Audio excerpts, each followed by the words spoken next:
es Amber Boyle Y yo soy Daniel Herrera.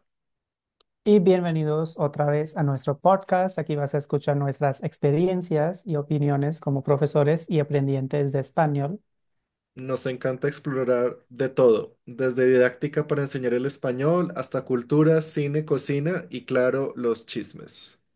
Y si eres profe de idiomas o estás aprendiendo español, este podcast es para ti. Así que prepárate para aprender, reflexionar y descubrir la mejor manera de enseñar y disfrutar del español. En el episodio de hoy vamos a hablar sobre cómo enseñar español a una clase diversa, donde hay estudiantes de diferentes países o culturas. Deberíamos saber las lenguas de todos. ¿Qué opinas?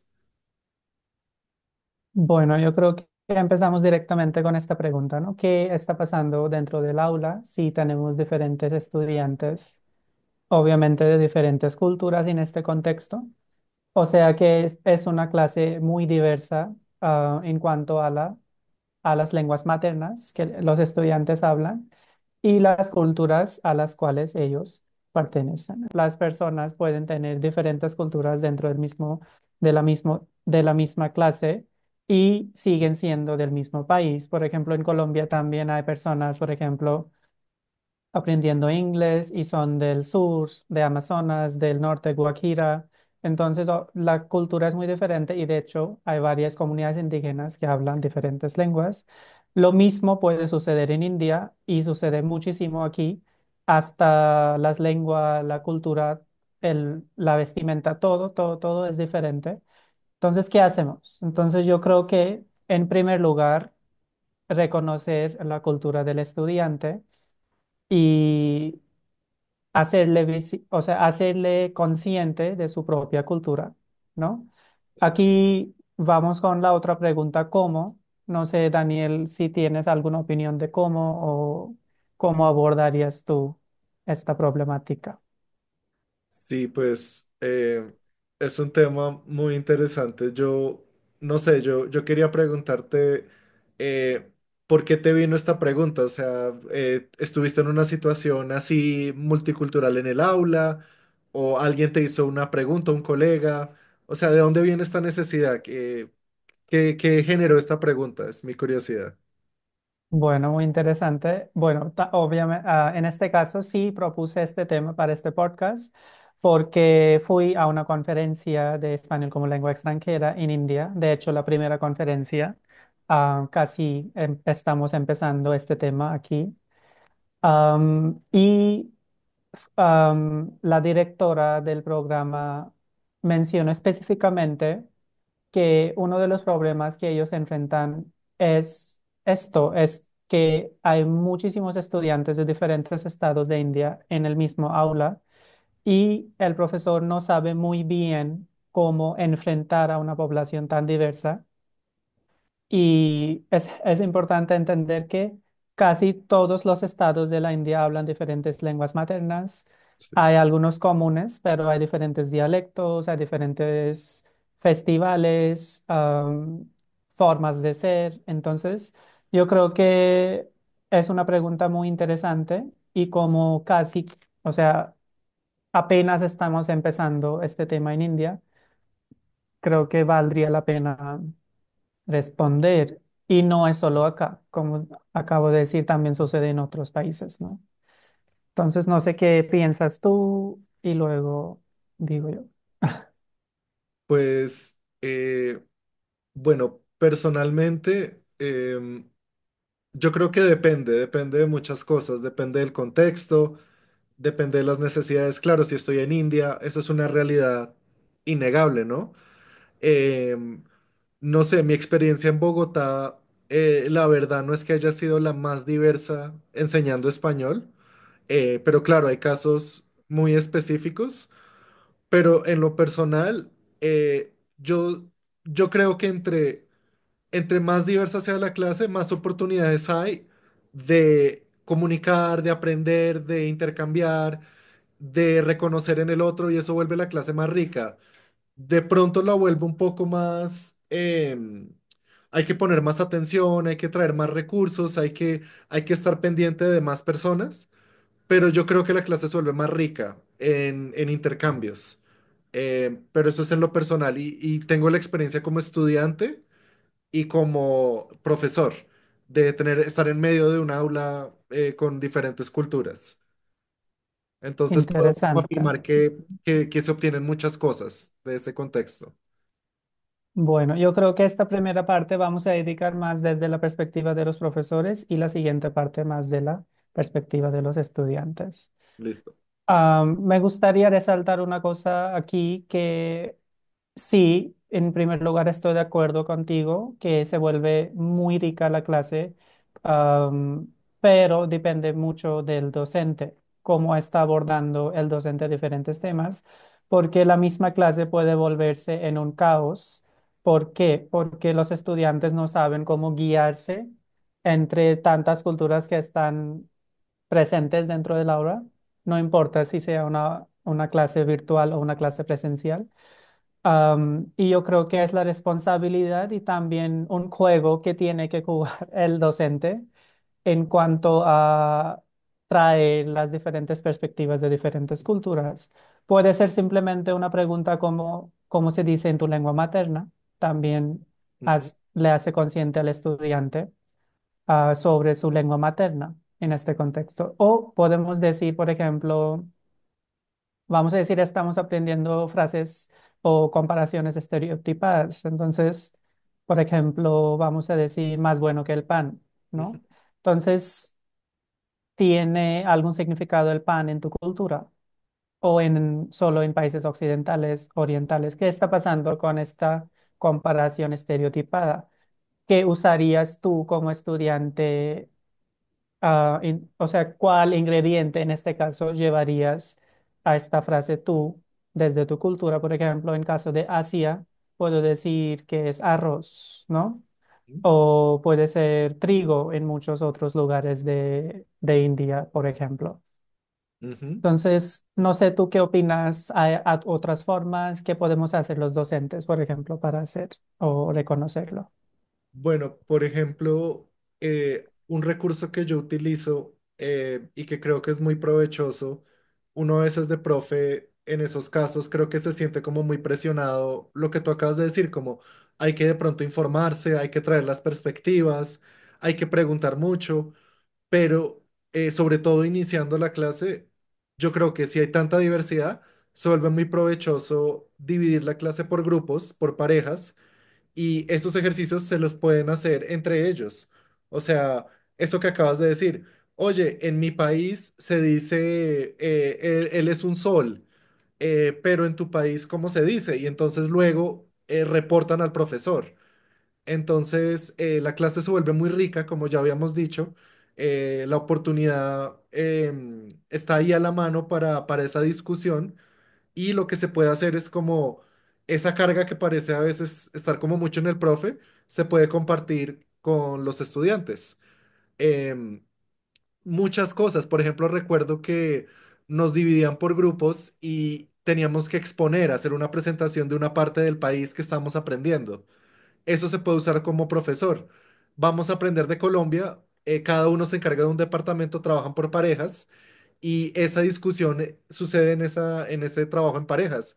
Ve qué interesante, no sabía esto, estoy aprendiendo esto y, y yo creo que es eso, como no botar toda la carga, sino compartirla, como que se vuelva un trabajo súper cooperativo entre todos los miembros del aula.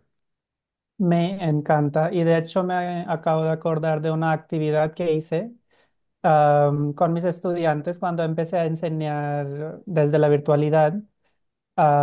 Empecé a tener varios estudiantes del sur del país. Obviamente no hablo ninguna lengua del sur del país, pues sur de India. Y hay una diferencia muy grande. De hecho, ellos tienen diferentes festivales en el sur y en el norte son diferentes. Entonces pensé yo en la misma, puedes decir, en el mismo patrón. Y eso pasa en todos los países, ¿no? Por ejemplo, en Colombia, una persona de Guajira, una persona de Amazonas, en Perú, una persona de playa al sur, de las sierras, de las montañas, en México también, en todos los países. Entonces, ¿qué hice yo? Básicamente, dividir en grupos, lo que acabas de decir tú. Y cada estudiante tenía que explicar a otro estudiante, por ejemplo, un estudiante del sur tenía que explicarle al estudiante del norte qué sucede en este festival, o sea, en la familia, dentro de la familia, qué hacen ellos. Y este estudiante del norte tiene que explicar a mí o a todos dentro de la clase que entendió, ¿no? Yo Excelente. creo que esto ayuda mucho en desarrollar la competencia intercultural porque sí estamos aprendiendo español, pero también estamos siendo, o sea, queremos ser personas muy, podemos decir, ¿cómo se dice? Tolerantes, personas que entienden o tienen la conciencia intercultural y entendemos muy bien nuestra propia cultura para luego entender la cultura extranjera. No sé qué opinas tú.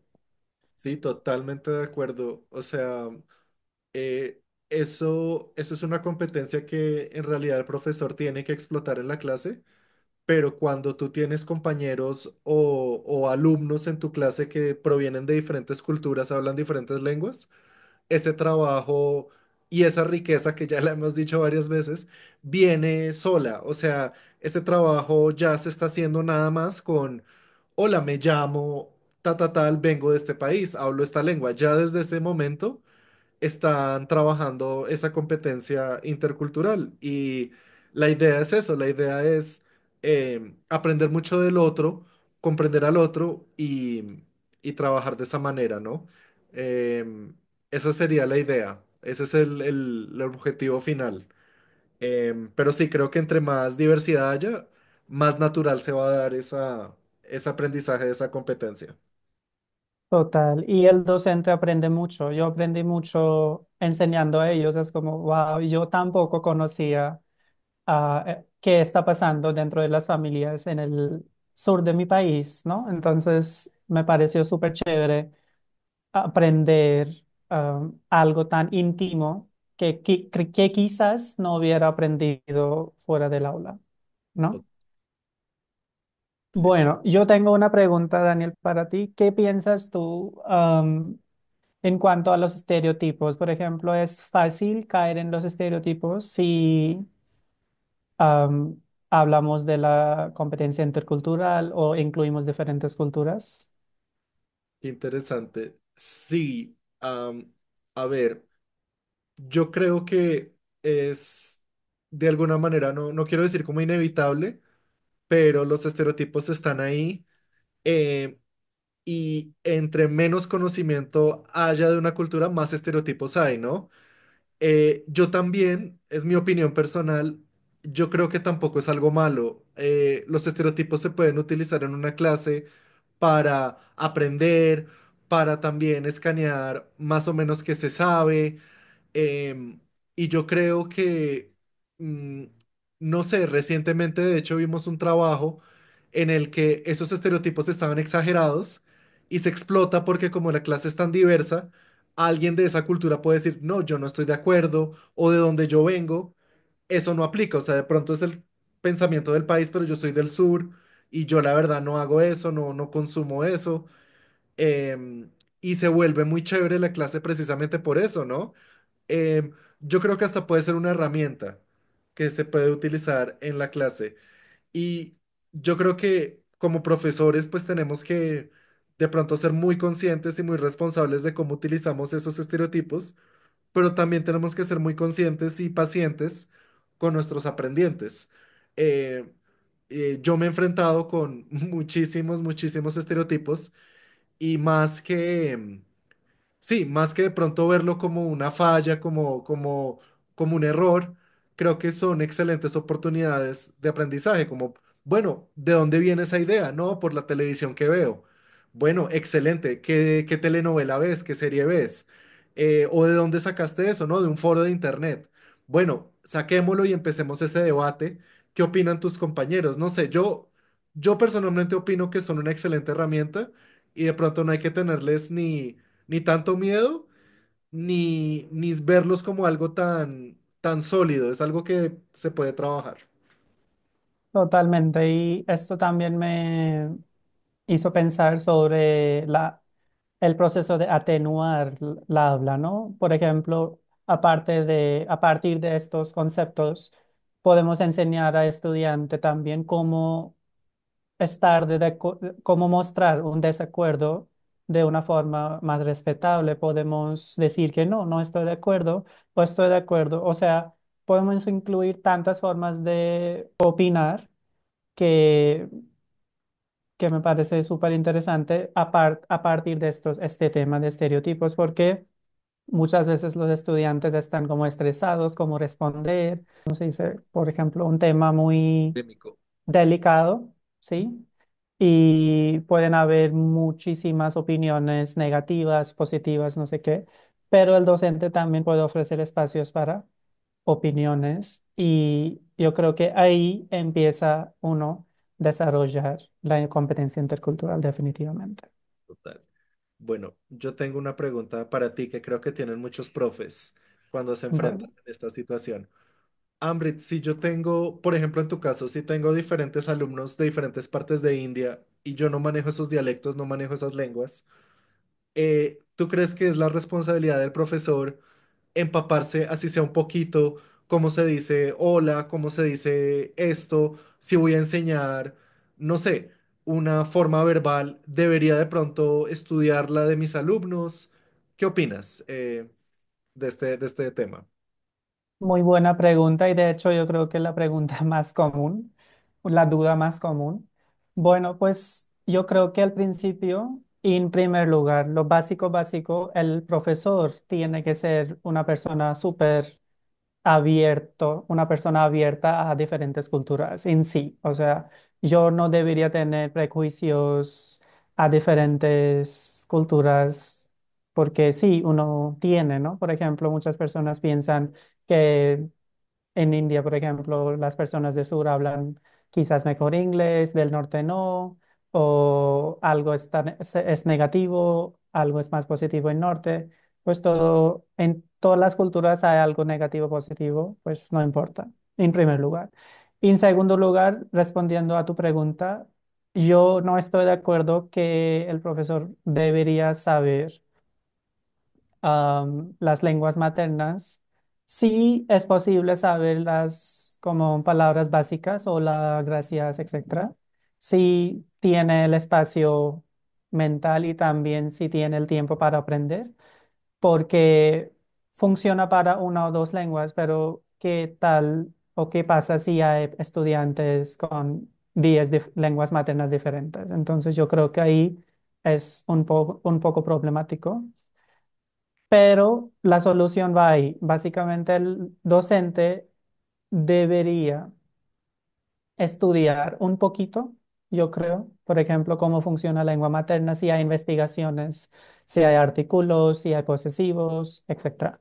Si no tiene tiempo para estudiar, otra herramienta que yo uso personalmente mucho es hacerle consciente de su lengua materna mientras enseñando español. Por ejemplo, si estoy enseñando español, estoy enseñando artículos, estoy enseñando la flexión masculina femenina, estoy enseñando concordancia de género y número. Entonces puedo preguntar directamente al estudiante, ¿existen artículos en tu lengua materna? Dame un ejemplo, porque muchas veces los estudiantes dicen que sí, pero no tienen artículos en la lengua materna. Entonces el profesor debería ser muy consciente de la lingüística española en primer lugar. Ok, Quizás no de la lengua materna del estudiante, pero la lingüística española sí debería saber muy bien para preguntar ah, lo más importante. Por ejemplo, ok, explícame cómo funciona este componente. Si el estudiante dice que sí hay artículos y al final se da cuenta de que hay o no hay. ¿Hay flexión masculina o no hay flexión masculina? Quizás hay o quizás no hay. O quizás hay, pero en otra forma. O sea, está presente en, por ejemplo, verbos. En hindi tenemos flexión ah, de género en el verbo, que me parece súper interesante, ¿no? Entonces, yo creo que esto sirve mucho y no agobia ni al docente ni al estudiante. Pero sí, el docente tiene que ofrecer espacios para reflexionar y que muchas veces no sucede en una clase, lo que yo veo. Sí, sí, de acuerdo. Yo quería hacer una acotación como un comentario ahí. Em, Como a veces de pronto, yo estoy de acuerdo, no hace falta en realidad. Es como es como un plus que uno le puede traer a la clase si uno quiere, si uno tiene el tiempo, si uno tiene los recursos, pero yo siento que ese tampoco es trabajo que haya que hacer extra. Uno lo puede integrar a la misma clase. Si hay personas que hablan 10 lenguas, qué chévere hacer una actividad como de intercambio, como, miren, aquí tenemos diferentes animales y están las diferentes lenguas y aquí está como se dice en español o está esta expresión y ya sabemos que de pronto no tiene mucho sentido en nuestras lenguas, pero las podemos entender. Así se dice en alemán, así se dice en italiano, estas expresiones parecidas, ¿no? Y no hay que investigar, los mismos estudiantes traen su conocimiento. Sí, puede que no tengan conciencia de si tiene flexión masculina o femenina, si hay artículos como tal, pero se puede empezar como a hacer ese intercambio, como, no sé, esta profesión se dice así en mi lengua y no tiene flexión de género y ya, pero no hay que Exacto, investigar, no hay que sentarse a estudiar la lingüística de las lenguas de los aprendientes, ellos mismos tienen ese conocimiento y ese trabajo se puede hacer en el aula, en la misma clase. En una parte, ¿no? No se tiene que volver la clase, total. pero puede volverse un Ujú. momento de conciencia lingüística. Ujú, que no tiene que ser una actividad separada, sino una metodología que puede integrar a lo largo del curso, definitivamente. Exacto, se tiene que... Pero bueno, eso. Bueno, yo creo que es el tiempo para un anuncio y volvemos con la segunda parte después de este break. Ya nos vemos. Hola a todos, ¿cómo están? Entonces hoy vamos a promocionar a un escritor muy famoso y muy importante que se llama Augusto Monterroso, que es un escritor hondureño guatemalteco y ha trabajado y publicado muchos cuentos desde la historia latinoamericana y son cuentos pequeños, son cuentos chiquitos que podemos usar dentro de la clase de L para reflexionar en diferentes temas como la colonización, como la situación de las comunidades indígenas, también la sabiduría y el conocimiento que llevan esas comunidades, entre muchos otros temas. Entonces, si quieren usar este tipo de contenido para desarrollar la competencia intercultural, sociocultural y también hablar un poquito desde las diferentes perspectivas de la conquista española, es un escritor súper recomendado. En este podcast también habíamos hablado sobre el cuento específico, se llama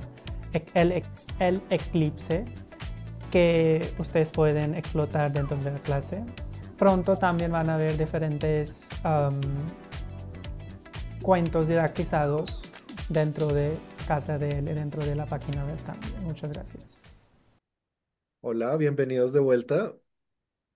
Estamos hablando sobre la diversidad cultural en el aula. En nuestra primera sección hablamos desde la perspectiva de los profesores y ahora vamos a hablar desde la perspectiva de alumnos, porque ambos hemos aprendido idiomas en contextos multiculturales o diferentes a nuestra propia cultura. Yo te quería preguntar, Amrit, ¿cuál es el aula donde tú encontraste más diversidad cultural, donde dijiste, wow, todos mis compañeros son diferentes, no hablamos el mismo idioma? ¿Cuál fue ese contexto para ti? Ok, bueno, esto sucedió en 2019 cuando fui a Colombia por primera vez y estaba aprendiendo nivel avanzado de español. Y sí, tenía compañeros de Indonesia, Corea, Francia, Alemania, am, y un país más, no me acuerdo. Pero sí, era una clase muy diversa. Excelente. ¿Y En en mi tu caso, caso? en mi Ujú. caso fue la primera vez que fui a Francia a estudiar francés. Era una academia como un poquito más turística, un poquito más local. Entonces había gente de Italia, de Alemania, de España, habían algunos colombianos, había mucha gente de Asia. Entonces había muchísima. diversidad cultural. ¿Y qué tal? ¿Cómo te fue como Eh, estudiante?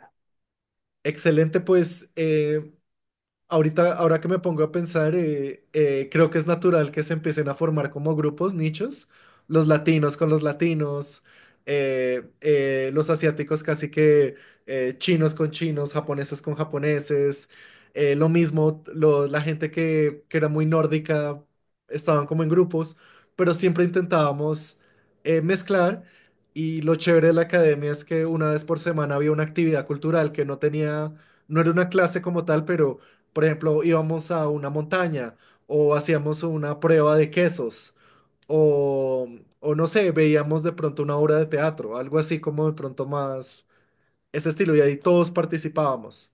Entonces teníamos que opinar o comentar o algo.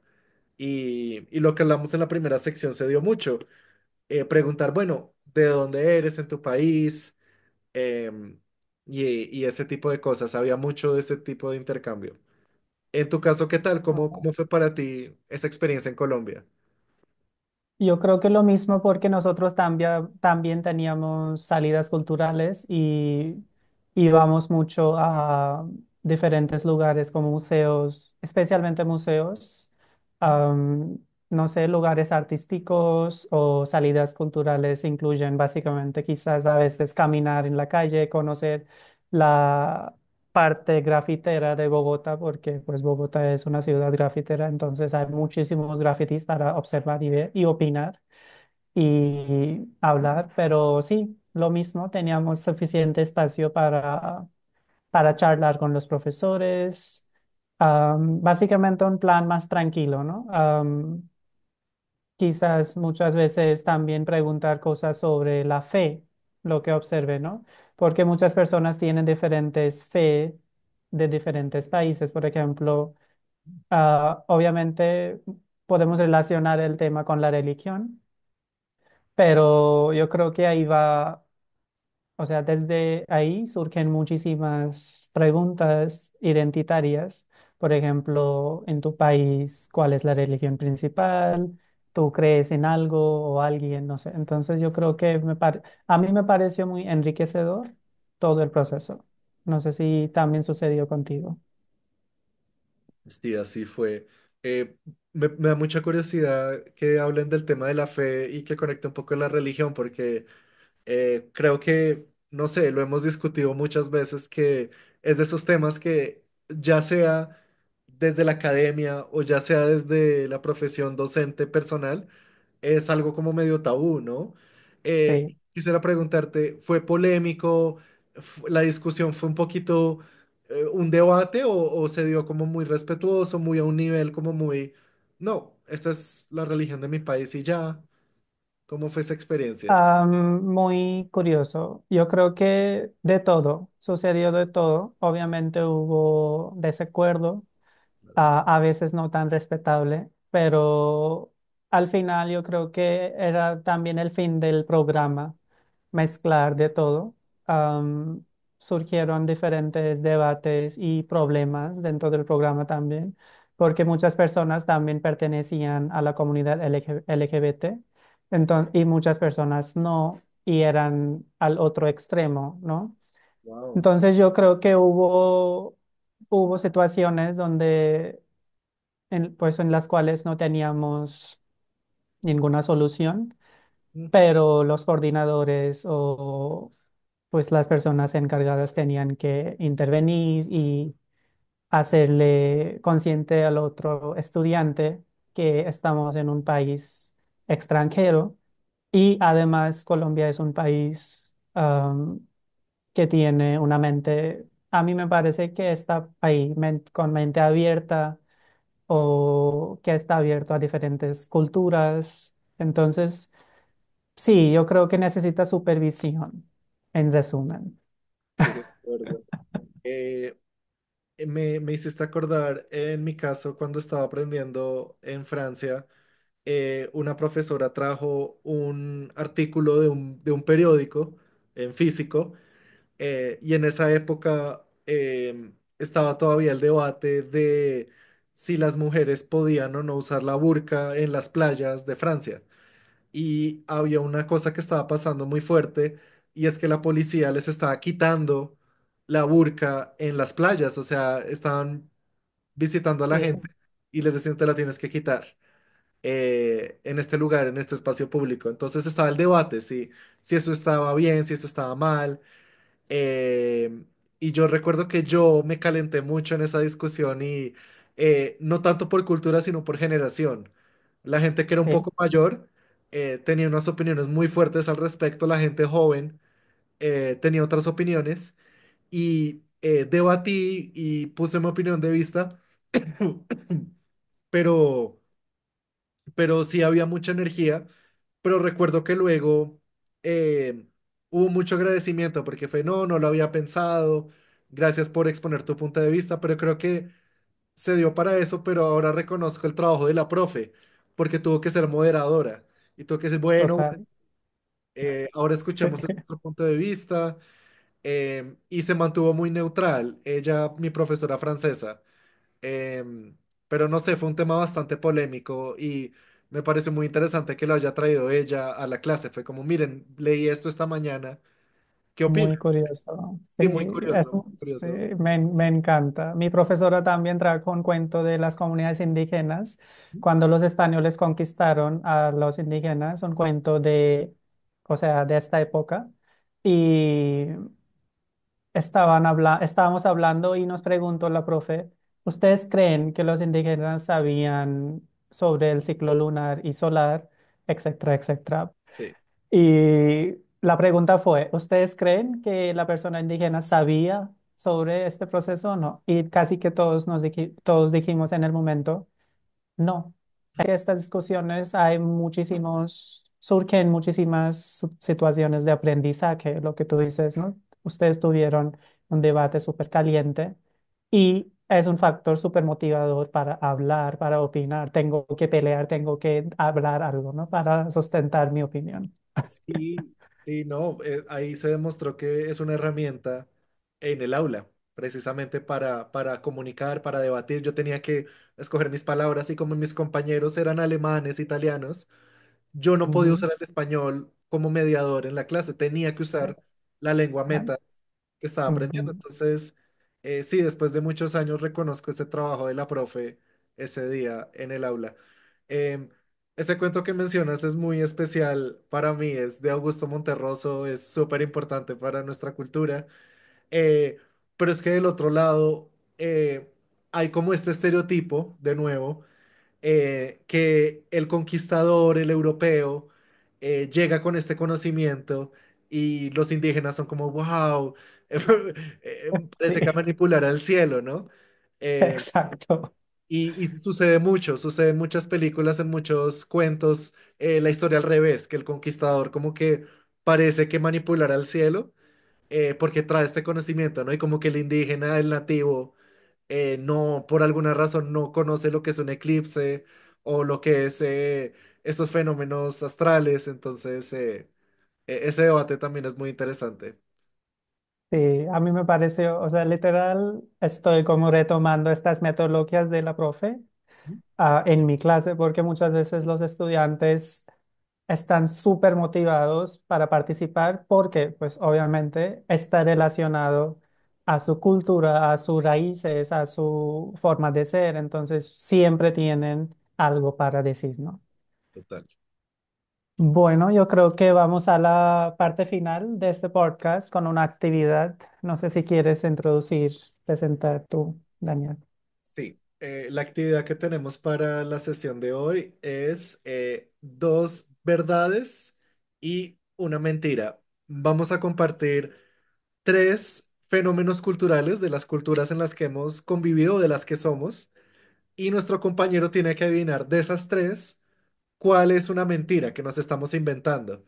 Y la idea es también que se presente para debate, para decir, ve, no sabía eso, es interesante, en mi cultura no se hace, o por qué lo hacen, es para empezar como a abrir ese debate y queremos proponerlo para las clases de los profesores que nos escuchan, para que lo introduzcan en esas clases iniciales en que se están conociendo. Em, no sé, Ambrit, si quieres empezar o si Bueno, prefieres que yo empiece. Bueno, pues empiezo yo. No sé si tienes las respuestas porque habíamos hablado tanto de nuestras culturas en nuestras charlas. Pero Ah, tengo pensadas algunas de las mías y algunas de Francia que de pronto tú no es que estés muy familiar, entonces bueno, ahí creo que puedo. De pronto tú puedes utilizar las que aprendiste en España, que yo no es que conozca así siempre. exacto. Bueno, bueno, voy a hablar sobre India porque muchas veces los estudiantes no saben esto, Muy bien. entonces mejor decir esto. Bueno, entonces, frase número uno. En India nadie come la carne de vaca, carne de res en español. Am, el Taj Mahal o Taj Mahal es una tumba. Am, y la última sería, am, hace calor en todo el país. Ah, bueno, estaba seguro de que era una y ahora no estoy tan seguro. Eh, la dos estoy convencido de que es verdad. Un segundo, en esto hay dos mentiras y una verdad. Ah, con razón, con razón. Entonces la mentira es la uno y la tres. Sí, o sea, la segunda sí es la verdad. Taj Mahal es una tumba. Y lo primero, que sí, hay gente que come carne de res. En el sur del país, sobre todo, hay mucha población. Y el tercero, sí, también, obviamente, tenemos Himalayas y etcétera. Sí, tienen de Bueno, hecho, todos los climas, ¿cierto? Desde el sí, más frío al más caliente. exacto. Excelente. Ay, bueno, vamos con los míos. En mi caso, hay una mentira solamente, ¿vale? Bueno, Bueno. A ver, en el sur de Francia, donde yo viví un tiempo y aprendí francés, siempre que te saludas con alguien, no importa hombre, mujer, no binario, tienes que dar tres besos. Siempre. ok, Si son seis personas, tienes que tin, tin, así. ok, Todos. Es cultural. Eh, a ver, en el sur de Francia también nadie trabaja los domingos. ok. Si quieres, no sé, comprar leche o ir por una camisa, no puedes. Todo está cerrado los domingos. Amigos, ok, Y, y en el sur de Francia también es cultural em, que todos los miércoles los jóvenes de universidad o de colegio les dan sándwiches y bebidas a la gente, a los habitantes de calle. todos los miércoles. Todos los miércoles, sí. Oh my God. Ahora estoy confundido entre primero y segundo, en ¿Cuál el es la tercero. mentira? ¿Cuál es la mentira? Ok. Bueno, el segundo yo sé, ya sé que no es mentira porque sucede lo mismo en España. O sea, si te mueres en la mitad de la calle un domingo, nadie te va a recoger. No hay nadie. Am, bueno, número uno, yo creo que número uno es mentira. Número uno, es verdad. Oh Fue my God. esas cosas que me impactó mucho pues, o sea, obviamente no te van a decir que no, pero si conoces a alguien como aquí, como, hey, hola, mm, tiene que ser Oh, tres. Y tienes que el cambiar de frente. protocolo. Y son tres, tres. Y si no lo haces, ¿qué pasa? Por ejemplo, bueno, por ejemplo, aquí en Colombia está uno, ¿cierto? Uno. Sí. Eh, ¿Qué pasa si aquí no lo haces? Creo que nadie te va a decir nada, pero se nota que no eres de acá, entonces pues das la mano. Mm, Que es lo mismo sí, allá. Por ejemplo, habían muchos cosas de cultura, entonces había gente que prefería dar la mano o hola, em, pero no, no pasa nada. Creo que insisten, que es como no, vamos a saludarnos. sí. Tampoco es tan grave. Ok. Sí. Ok, interesante. Yo creo que mi escape cultural es abrazar, es como ya, no puedo pensar más y muchas veces no sé cómo comportar en ciertas situaciones. Entonces yo creo que muchas veces abrazar es una salida buena. O sea, las personas están felices, se sienten como, que yo soy amigable, una persona, ¿sabes? Que amistosa y ya, esto es lo que quiero transmitir. En India estoy siempre confundido qué tengo que hacer, porque aquí la gente no abraza mucho Ya, y a mí me gusta abrazar en general cuando estoy encontrándome con amigos, después de mucho tiempo sobre todo. claro. Am, entonces, a veces, siempre, no a veces, casi siempre estoy confundido qué tengo que hacer. Digo, hola, ¿cómo estás? ¿Qué hago? Abrazo, beso, para nada. Quizás mano a mano, podemos decir como handshake, algo así. Pero me parece como muy incómodo hacerlo. Pero sí, es una confusión cultural que tengo. Sí, de pronto solamente un comentario para no desviarnos mucho del tema, pero a mí me llama mucho la atención las culturas en las que ese tipo de saludos son no contacto, o sea, no, Exacto. por ejemplo, no sé, ciertas culturas de Asia, por ejemplo, en Japón, es muy fuerte que si te estás saludando con alguien, lo más respetuoso, lo más cultural que puedes hacer es la venia, y es muy interesante porque es como es casi que ignorar al otro, es como mirar al piso, es como dar la cabeza, pero es un signo de mucho respeto, y no hay contacto, no hay abrazo, no hay contacto de las Ujú. manos, y eso es muy fuerte porque a ellos les cuesta eso al revés, ¿no? Como el contacto, los abrazos ya es como demasiado invasivo también, ¿no? Depende de la cultura. Sí, sí, y depende de la persona. Por ejemplo, muchas personas están felices con el protocolo que tenemos en India, pero yo como he vivido en diferentes culturas, tengo como más choque cultural inverso, básicamente, cuando enfrento estas situaciones. Antes decía como así, como hacemos, no decimos namaste como una persona blanca, no, pero así y ya, como si es una persona mayor que respeto, nunca va a hacer esto a una persona de mi edad o a mi amigo. Claro, Es claro. chistoso, pero sí es una confusión. Si alguien sabe qué hacer, por favor, pueden comentar. Sí, por favor, dejen sus comentarios qué hacer, de dónde vienen, con la gente que conozco, Exacto, gente mayor, con gente de su edad. Muy interesante. exacto. Bueno, creo que con esto terminamos la actividad. Obviamente esta actividad se puede retomar en la clase cuando están enseñando español, porque a los estudiantes les parece muy interesante y pueden surgir muchas discusiones y debates a partir de esta actividad de verdades y mentiras. Ujú. Entonces, muchas gracias, gracias por escucharnos. Definitivamente nos gustaría escuchar las opiniones de ustedes, qué piensan, qué hacen ustedes cuando tienen estudiantes de diferentes lenguas maternas, de diferentes culturas, diferentes comportamientos, qué, cuál es la estrategia número uno para ustedes y alguna solución más que ustedes tienen. Definitivamente nos gustaría escuchar. Y compartan sus experiencias. ¿Cuál es el aula donde han compartido más diversidad? Si son profes, ¿qué retos, qué historias, qué anécdotas tienen para compartir? ¿Qué estrategias han utilizado? Por favor, escriban y compartan abajo en los comentarios. Muchas gracias. Hasta luego. Chao.